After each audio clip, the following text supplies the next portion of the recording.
sekalian, pagi ini kita jumpa lagi dengan Bu Niken dalam mata pelajaran pendidikan agama Islam kelas 5. Bagaimana kabar kalian hari ini? Semuanya sehat? Alhamdulillah semuanya sehat. Baik anak-anakku sekalian, untuk mengawali kegiatan kita pada pagi hari ini, yuk kita berdoa bersama-sama terlebih dahulu. Doa belajar. Bismillahirrahmanirrahim. Rabbi zidni ilma warzuqni fahma. Amin ya robbal alamin. Berdoa selesai. Anak-anakku sekalian, supaya menambah semangat kita di pagi hari ini, yuk kita bersama-sama tepuk semangat terlebih dahulu. Tepuk semangat. Semangat. Anak-anakku sekalian, pada kesempatan pagi hari ini kita akan belajar bersama tentang menyayangi anak yatim. Untuk itu, kita harus ketahui dulu, yatim itu apa sih? Nah, jadi yatim itu secara bahasa artinya al-fard. Apa al-fard itu? Al-fard itu berarti sendiri. Sehingga di sini dapat kita simpulkan bahwa anak yatim yaitu anak laki-laki atau anak perempuan yang belum balik, belum dewasa, tetapi ditinggal meninggal oleh ayahnya. Itulah disebut yatim. Sedangkan yatim piatu pernah mendengar ya? Nah, kalau yatim piatu itu adalah anak laki-laki atau perempuan yang belum balik yang ditinggal meninggal oleh ayah dan ibu. Bisa dipahami? Anak-anakku sekalian yang soleh dan solehah, yuk kita lihat bersama ya, bagaimana keadaan teman-teman kita yang yatim.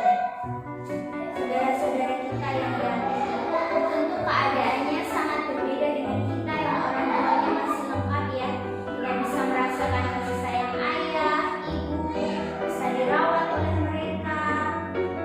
Tentunya sangat berbeda sekali. Mereka yang yatim, yang ayahnya sudah tiada, tidak bisa merasakan kasih sayang seorang ayah. Tentu ini menjadi tantangan yang besar untuk mereka menjalani hidup. Pertanyaannya, kenapa kita di dalam Islam disuruh untuk menyantuni anak yatim? Ada yang tahu kenapa kita diperintahkan oleh Allah untuk menyantuni anak yatim?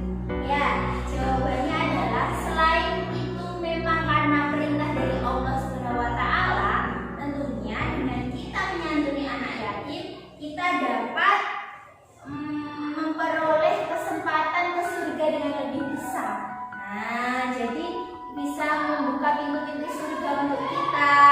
Lalu menyantuni anak yatim juga bisa menghindarkan kita dari siksa api neraka.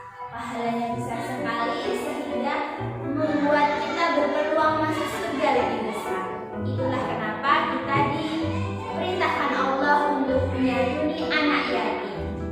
Anak-anakku sekalian, perintah Allah di dalam Al-Quran bahwa kita diperintahkan untuk menyayangi anak yatim itu ada dasarnya di dalam Al-Quran surat Al-Ma'un.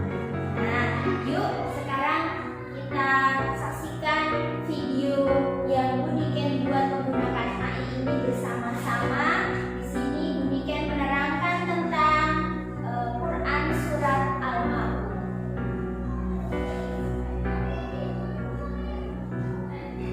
Surat Al-Ma'un berada di urutan ke-107, terdiri dari 7 ayat yang diturunkan di kota Mekah atau tergolong sebagai surat Makkiyah.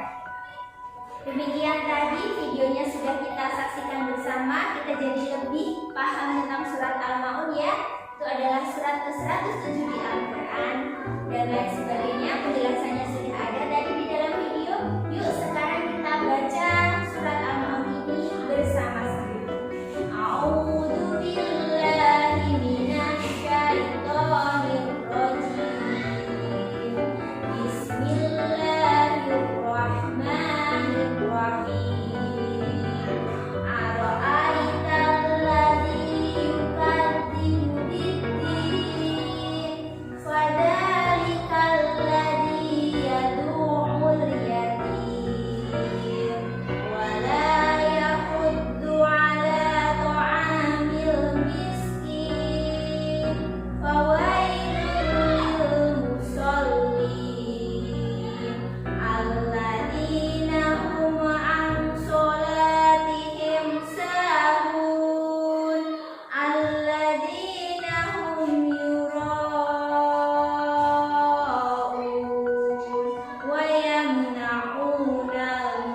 Bagaimana caranya menyayangi anak yatim?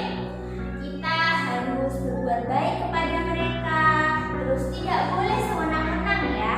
Terus yang ketiga, kita juga memberi makan kepada mereka. Kita sisihkan sebagian harta kita untuk mereka, karena di dalam harta kita ada hak-haknya anak yatim. Selanjutnya, kita juga kalau ada rezeki yang lebih lagi, kita bisa memperbaiki keadaan mereka. Misal mungkin fasilitas tempat tinggalnya atau pakaiannya yang kurang, kita bisa membantunya. Seperti itu.